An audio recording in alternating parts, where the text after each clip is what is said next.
Okay, 1 Samuel chapter 20. We're going to get more into this. David has been saved, but not for long because Saul is crazy. So let's get into this. David and Jonathan make a covenant of friendship and peace.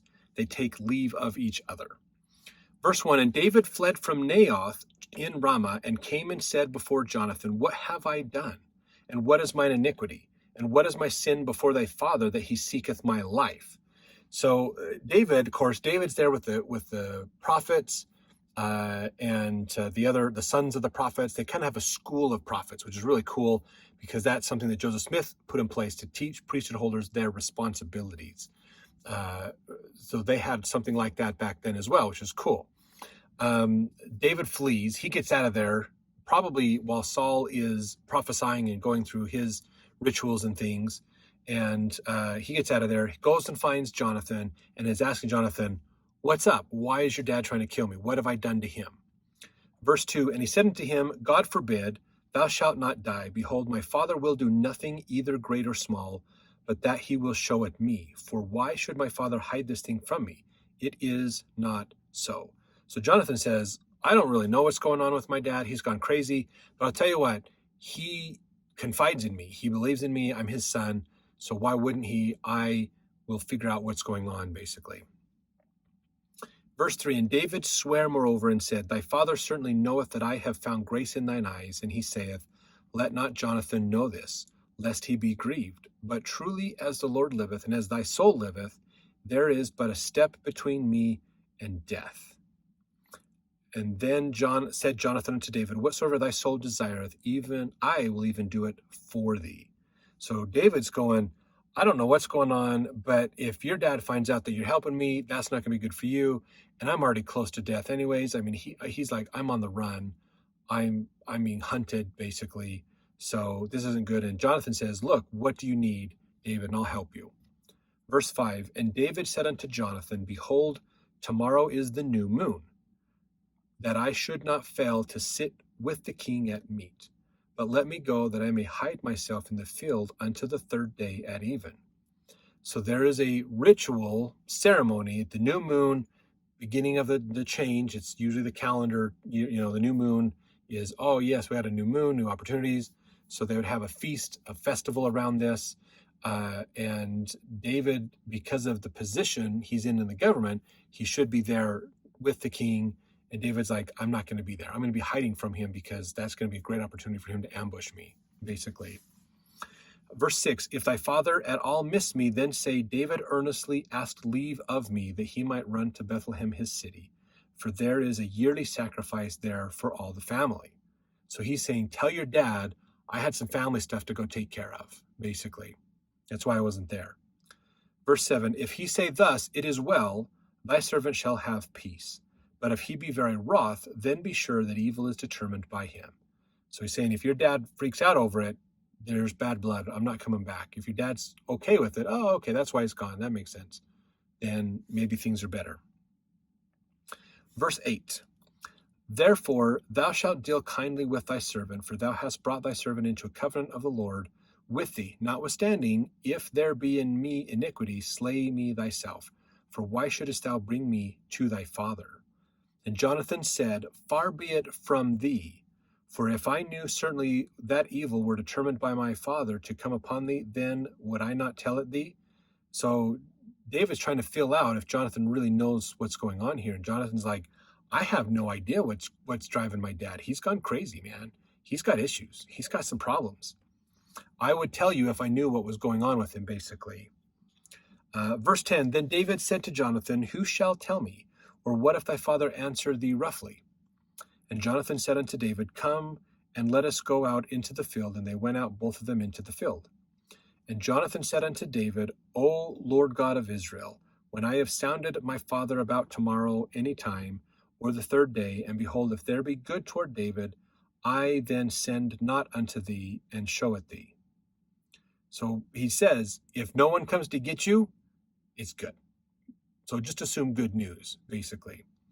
Verse 13, the Lord do so and much more to Jonathan, but if it please my father to do thee evil, then I will show it thee and send thee away, that thou mayest go in peace, and the Lord be with thee as he hath been with my father. And thou shalt not only while yet I live show me the kindness of the Lord, that I die not. So they're making a pact to help each other out, basically, here. Verse 15, but also thou shalt not cut off thy kindness from my house forever. No, not when the Lord hath cut off the enemies of David, every one from the face of the earth. So Jonathan knows David's going to be the king, and he's trying to say, look, I know my dad's crazy, but when you're king, realize how much I've helped you, and let's not make this a bad, crazy situation too, okay? Verse 16, so Jonathan made a covenant with the house of David, saying, let the Lord even require it at the hand of David's enemies. And Jonathan caused David to swear again, because he loved him, for he loved him as he loved his own soul. And then Jonathan said to David, tomorrow is the new moon, and thou shalt be missed, because thy seat will be empty.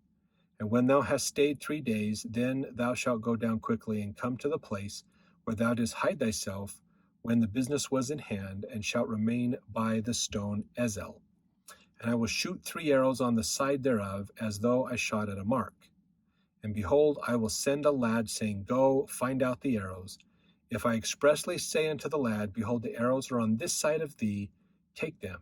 Then come thou, for there is peace to thee, and no hurt, as the Lord liveth.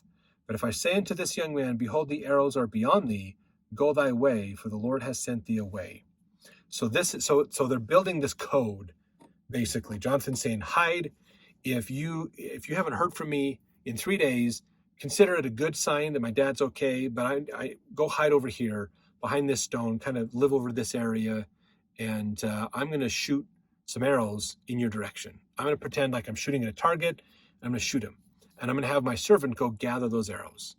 So this is the message. This is the secret code that I'm going to tell you.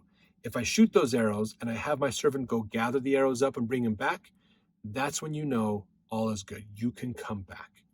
If I tell my servant, the arrows are foregone, they're too far out, don't worry about them, and we leave, that's the sign you need to get out of Dodge. You need to go somewhere else. Basically, we haven't got it figured out with Dad yet. So they're building the secret code, the messages to so Jonathan can tell subtly David what to do in the situation. Okay. Let's see. Verse 23, as touching the matter which thou and I have spoken of, behold, the Lord be between thee and me forever. So he's making that promise. God is going to be with us. We're going to keep this among us. This is our secret. We're not going to let anybody out.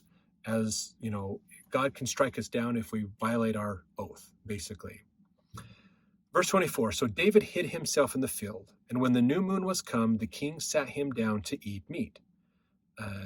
And realize this is an important thing, eating meat, okay? When they're sitting down to eat meat, sometimes that does mean actual meat, like animal products, but it oftentimes in the scriptures also means bread. They're eating a thick, hearty bread. We don't have that bread much anymore. You have to look at the heirloom wheats and things to get a better bread. The wheat we have today is not the wheat they had back then, basically, and it's not as healthy as they had back then. But bread back then used to fill you up. It wasn't just this light, airy, fluffy stuff. It was thick, hearty bread. Bread was part of a meal. It was a big part of it. You took your bread, you dipped it in sauces, and you ate it because the bread filled you up. The sauce just added flavor, basically. Verse 25, and the king sat upon his seat, as at other times, even upon a seat by the wall. And Jonathan arose, and Abner sat by Paul's side, and David's place was empty. So remember, Abner was part of the chief of the king's guard kind of a thing. But David's place is empty over there. In verse 26, nevertheless, Saul spake not anything that day, for he thought, something hath befallen him. He is not clean. Surely he is not clean. So in Saul's mind, he's going, well, where's David? What's going on with David? Maybe David hasn't ritually cleaned himself. Maybe he's not worthy to be here. So this is the thoughts that are going through Saul's mind. David's not worthy. He's not here because he can't be here. Basically, I am here. I'm worthy. He's not. Saul's trying to fool himself. Verse 27, and it came to pass on the morrow, which was the 2nd day of the month, that David's place was empty. And Saul said unto Jonathan his son, wherefore cometh not the son of Jesse to meat, neither yesterday nor today? And Jonathan answered Saul, David earnestly asked leave of me to go to Bethlehem. And he said, let me go, I pray thee, for our family has sacrificed in the city, and my brother, he hath commanded me to be there. So Jesse's probably dead. He's probably old and gone. So the older brother is the one that's running the show for the family, and he has asked David to be there for this sacrifice for this family. And he says, and now if I have found favor in thine eyes, let me get away, I pray thee, and see my brethren. Therefore he cometh not unto the king's table. Verse 30, then Saul's anger was kindled against Jonathan. He said unto him, thou son of the perverse rebellious woman, do not I know that thou hast chosen the son of Jesse to thine own confusion, and unto the confusion of thy mother's nakedness? For as long as the son of Jesse liveth upon the ground, thou shalt not be established, nor thy kingdom. Wherefore now send and fetch him unto me, for he shall surely die. So Saul is now pissed at Jonathan. Saul is like, hey, Jonathan, where's David? And Jonathan said, oh, he asked me to not come, to excuse him from this. So I said, sure, that sounded reasonable, fine. And so now Saul is taking his anger out on Jonathan and Jonathan's mother as well, going, man, why did I have a rebellious woman for wife? You are like your mother, rebellious, anger. So again, Saul is believing, he's looking at this from his perspective. The people that are loyal to him are his family and friends. The people who are not loyal to him are his enemy. He's got this distorted perception of what's really going on, and this is not a good perception to have. Anybody who believes my friends are the people that are with me are my friends, the people that are against me are all my enemies, that's not good. And if you flip them on a dime all the time, one person goes against you, now you hate them and they're kicked out. Not a good situation. That's not a good sign. So he basically tells Jonathan, look, so long as David's alive, you have no kingdom. You have no power. You will not have power. You're nothing as long as David's alive. So bring him in so we can kill him. Verse 32, and Jonathan answered Saul his father and said unto him, wherefore shall he be slain? What hath he done? And Saul cast a javelin at him to smite him, whereby Jonathan knew that it was determined of his father to slay David. So Jonathan's like, but Dad, what did David do to you? What's going on? And Saul's like, I don't want to hear it. I'm going to kill you too if you keep questioning this. So Saul's mad. He's got some issues here. Holy cow. Verse 34. So Jonathan arose from the table in fierce anger, and did eat no meat the second day of the month, for he was grieved for David, because his father had done him shame. So Jonathan's mad, like, what's going on? My dad's trying to kill me now, which isn't the first time his dad tried to kill him, if you remember from when Jonathan was rebellious. So apparently he hasn't forgiven Jonathan from that previous one several chapters ago. Verse 35, and it came to pass in the morning that Jonathan went out into the field at the time appointed with David, and a little lad with him. And he said unto his lad, run, find out now the arrows which I shoot. And as the lad ran, he shot an arrow beyond him.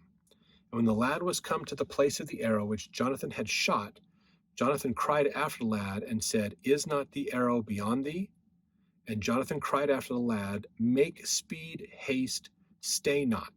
And Jonathan's lad gathered up the arrows and came to his master. But the lad knew not anything, only that Jonathan and David knew the matter.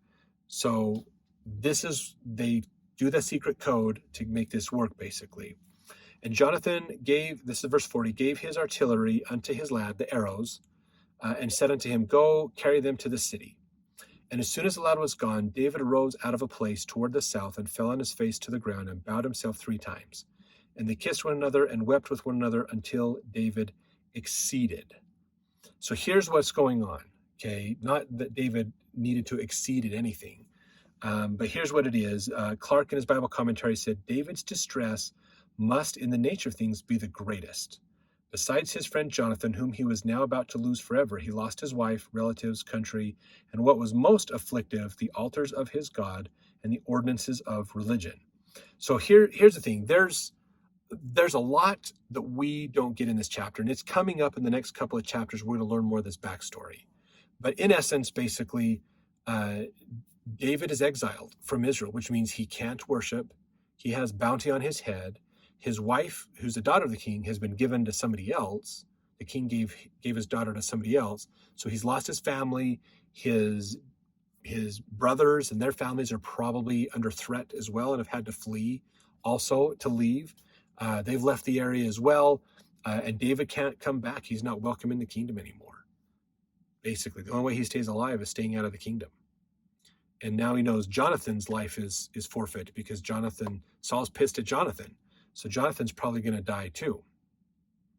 Verse 42, and Jonathan said to David, go in peace, for as much as we have sworn, both of us in the name of the Lord, saying, the Lord be between me and thee, and between my seed and thy seed forever. And he arose and departed, and Jonathan went into the city. So they said their goodbyes and left. Jonathan went back into the city, and David's now left to flee. He can't go back to Israel. He can't go back in.